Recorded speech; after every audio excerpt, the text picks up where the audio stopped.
जी स्वामी जी, जैसे कि मनुष्य का एवोल्यूशन हुआ है प्रकृति से, पशुओं से हम इंसान बने हैं। तो पशु अपनी सहज अवस्था में रहता है, तो ऐसे ही हमारा विकास हुआ है, क्योंकि उनके अंदर कोई पशुओं के अंदर कोई अवतार नहीं हुआ है, कोई धर्म नहीं है, उनका अंदर मस्जिद नहीं है, तो सहज ही उनका विकास हुआ है। लेकिन मनुष्य के पास आके यहाँ एक प्रॉब्लम बन गई है कि इसको यहाँ से आगे जाने के लिए इसको साधना की ज़रूरत है, धर्म की ज़रूरत है, नियमों की ज़रूरत है।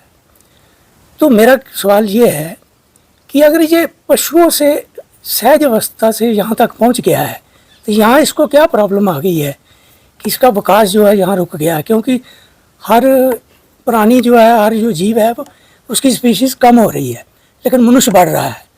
लगता है कि इस सीढ़ी से ये आगे जाने में इसको कुछ प्रॉब्लम्स आ रही है। तो इतने बुद्ध पुरुष भी हुए हैं, फिर भी इंसान उस विकास से नहीं चल पड़ा जैसे ये पीछे से आया है। तो क्या इसका कारण क्या है? प्रकृति ऐसा चाहती है। अब किसी इंसान से पूछिए तो वो ये कहते हैं कि ये प्रकृति का नियम है। अगर प्रकृति का नियम है तो फिर जब हम पशु थे, पेड़ पौधे थे, तब प्रकृति ने हमें किसी जोनी में क्यों नहीं रोका? मनुष्य में आके रुकावट आ गई है। ये प्रॉब्लम जो है ऐसी है कि हमारे दिमाग में प्रॉब्लम कहीं है ही नहीं। कहाँ प्रॉब्लम है? कैसी प्रॉब्लम है? हमारे अंदर समस्या है कि हम तोड़ के देखते हैं कि प्रकृति अलग है, परमात्मा अलग है, प्रकृति ऐसा क्यों कर रही है, वैसा क्यों कर रही है। परमात्मा ही है और परमात्मा हो रहा है, लगातार हो रहा है, उसके होने का ढंग है ना। जो मेटाफिजिकल है वह भी परमात्मा है, जो फिजिकल है वह भी परमात्मा है। उसका एक आनंद है, उसका फ्लो, इसका प्रवाह है, होने का ढंग है। समस्या कहीं कुछ है ही नहीं।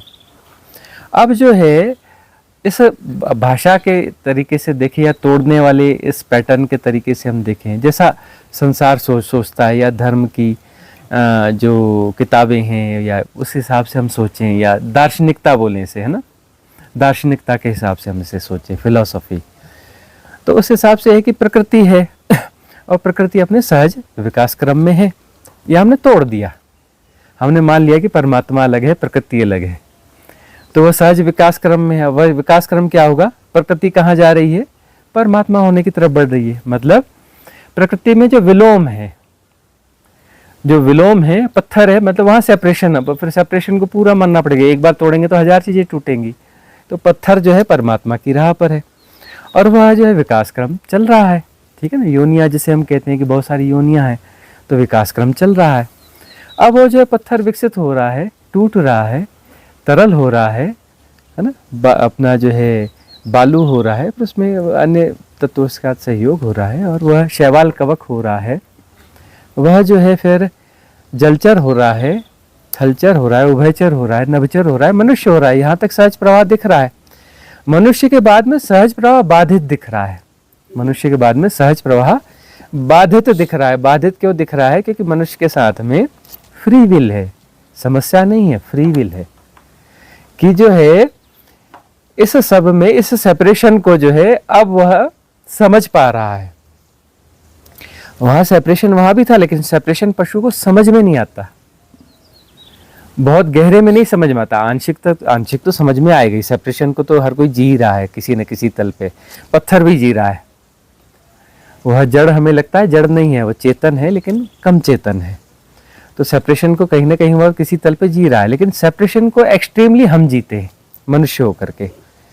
बाकी भी जी रहे हैं, लेकिन पशु और हम में फर्क क्या है? हम सेपरेशन को एक्सट्रीमली जी रहे हैं। तो एक्सट्रीमली हम जब जी रहे हैं, मतलब हमने अपनी रिदम तोड़ दी। रिदम क्या तोड़ दी? प्रकृति के साथ जो कदम ताल है, वह कदम ताल हमने तोड़ दी। जो भी कदम ताल है, वो कदम ताल हमने तोड़ दी। मतलब हम या तो प्रकृति से आगे जा रहे हैं, तेज जा रहे हैं, या प्रकृति से धीमे जा रहे हैं। प्रकृति से हम आगे भागने की कोशिश कर रहे हैं सहजता से, प्रकृति जो सहज प्रवाह है, या हम उससे पीछे पड़ रहे हैं। तो वहां पर समस्या है, लेकिन प्रकृति के साथ है तो वहां कोई समस्या नहीं है। तो यही फ्री विल है, यह फ्री विल है। और ये फ्री विल जो है हमें भटकाती है। मनुष्य के साथ फ्री विल है। और ये फ्री विल क्यों है? यह फ्री विल इसलिए है कि चेतना जो है अब अंतिम स्तर पे आ गई, अपने अंतिम स्तर पे आ गई, कि वह जो सेपरेशन था वो सेपरेशन वहां तक पहुंच गया कि उसे जो है मैं परमात्मा के समकक्ष हूं ऐसा बोध आ गया। अहंकार का मतलब क्या है कि मैं ही हूं, मैं सेपरेट हूं, मैं सब कुछ हूं। उससे यह बोध आ गया कि मैं परमात्मा के समकक्ष हूं। और ज्यादातर मनुष्य नौटंकी करते हैं कि वो झुकते हैं मंदिरों में, इसमें उसमें, अंदर से बोलते हैं नहीं जी मैं तो कुछ हूं, मैं भी परमात्मा हूं, मैं परमात्मा के समकक्ष हूं। झुकते हैं दिखावे के लिए, झुके नहीं हैं, पूरी तरह से नहीं झुके हैं कि आत्मा के तल पे झुक गए, हृदय के तल पे झुक गए, हर तरीके से झुक गए। यदि कोई व्यक्ति पूरी तरह से झुक जाए, पेड़ के सामने झुक जाए, नदी के सामने झुक जाए, मूर्ति के सामने झुक जाए, मंदिर के सामने पूरा झुक जाए, शरीर नहीं वह पूरा झुक जाए, तो बात पूरी हो जाती, सहज प्रवाह में आ गया। मतलब राइट रिजोनेंस हो गया। राइट रिजोनेंस यानी मुक्ति है। मतलब राइट रिजोनेंस का मतलब क्या है कि अब मेरी कोई अलग से विल नहीं है, मेरी कोई अलग से विल नहीं है।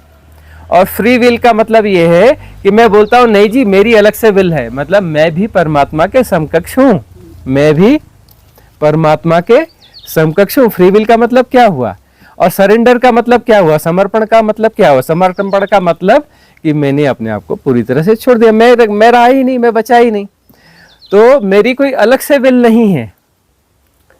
तेरी रजा मेरी रजा, जो तेरी मर्जी, है ना। परम स्वीकार की भाव दशा, परम स्वीकार की भाव दशा, वहां परम स्वीकार हो गया। तो परम स्वीकार हो गया तो वहां पर कोई अलग से विल हमारी बची नहीं। तेरी मर्जी मेरी मर्जी, तेरी रजा मेरी रजा, वहां बात ही पूरी हो जाती है। तो यहां पर फ्री विल है।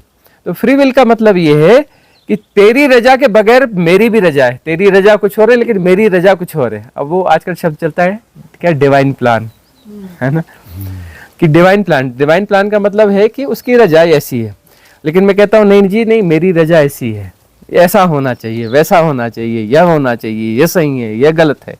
मतलब मैं निर्णय दे रहा हूं, मैं अपनी सत्ता की घोषणा कर रहा हूं, मैं परमात्मा हो रहा हूं, अपने आप को परमात्मा के अगेंस्ट जो है एक सत्ता के रूप में स्थापित कर रहा हूं, सबसे अपने आप को तोड़ के अपने आप को स्थापित कर रहा हूं। यही अहंकार है कि एक परमात्मा है और एक मैं हूं, एक परमात्मा है और एक मैं हूं, मैं अपनी सत्ता की घोषणा कर रहा हूं, यही अहंकार है। और सरेंडर का मतलब क्या है? यही तो सिखाया गया कि झुक जाओ, झुक जाओ, मंदिर के सामने में झुक जाओ,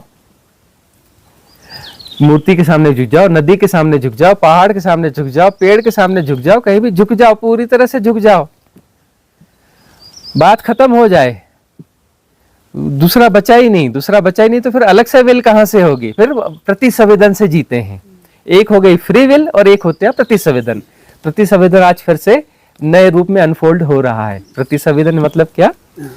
कि जो तेरी रजा मेरी रजा, तब जो है प्रतिसंवेदन से जिएगा। प्रतिसंवेदन मतलब जो प्राकृतिक प्रवाह है, जो सहज प्रवाह है, वह प्रतिसंवेदन है। जब मेरी फ्री विल नहीं है, मेरी कोई अलग से विल नहीं है, तो प्रतिसंवेदन से जिएगा। भाई जिए, जब वो तो शरीर है या जो चीज है यह सर्वाइव तो कर रही है, तो सर्वाइव फिर कैसे करेगी जब फ्री विल से सर्वाइव नहीं करे? फ्री विल से मैनेज कर रहा है। फ्री विल का मतलब हम मैनेज कर रहे हैं, मैनिपुलेट कर रहे हैं, चीजों को मैनिपुलेट भी कर रहे हैं। ऐसा नहीं जी ऐसा होना चाहिए, मैनिपुलेशन है, ये मैनिपुलेशन है ना, हम मैनिपुलेट कर रहे हैं। अब वो जो है वहां पर कोई मैनिपुलेशन नहीं है, हो रहा है तो उसमें कुछ भी हो सकता है। भाई वो हमारी रजा नहीं है, वो तेरी रजा है, सहज प्रवाह है, सहज प्रवाह से हो रहा है, तो वहां कोई फ्री विल बची नहीं, वहां पर सरेंडर हो गया, वहां समर्पण हो गया, वहां वननेस हो गई, अहम ब्रह्मास्मि। प्रतिसंवेदन का मतलब है जो ब्रह्मचर्य हो गया, ब्रह्म अपनी चर्या में है, यह भी ब्रह्म है, बाकी सब तो ब्रह्म है। लेकिन मनुष्य बोलता है कि नहीं जी मैं ब्रह्म नहीं हूं, मैं अलग हूं, मैं ब्रह्म से अलग हूं, एक ब्रह्म है और एक मैं हूं। तो मैं गया तो ब्रह्म बचा, ब्रह्म बचा तो फिर वह जो है वह व्यक्ति प्रतिसंवेदन से चल रहा है।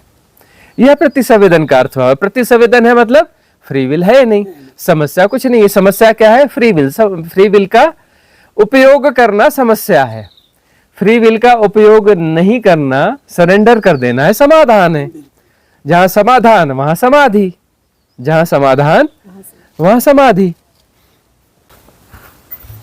गुरुजी मेरा ये सवाल है, जैसे आपने पहले बताया कि फ्री विल होती है इंसानों में जो ज़्यादा हायर एनर्जी में नहीं होते या खुद को ज़्यादा सोचते, और एक होता है कि समर्पण कर देना।